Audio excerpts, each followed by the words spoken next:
This is a guide to resetting your GEMINI gate motor and relearning your limits.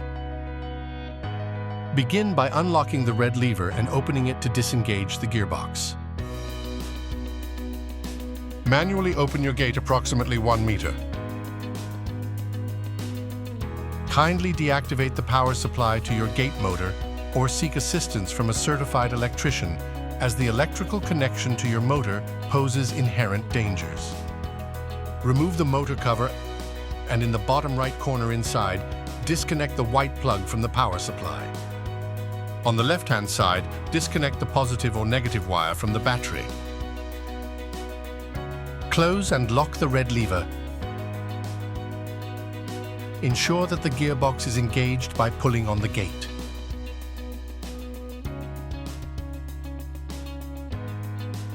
Reconnect the white plug to the power supply and then reconnect the battery wire. You can now use the remote or test button to activate the motor. The gate will slowly close.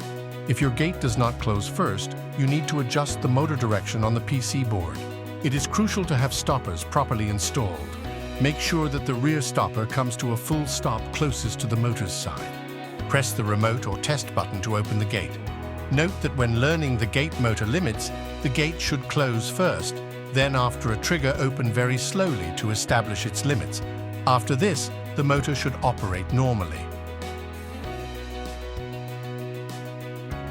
Test the gate by pressing the remote once more to ensure it now closes at a normal speed. The gate should gradually slow down until it stops at the learnt position. This precision is achieved as the motor has acquired new limits and it knows precisely where to halt. You can now close your cover. Also remember to like and subscribe for more GEMINI content. Thank you for watching.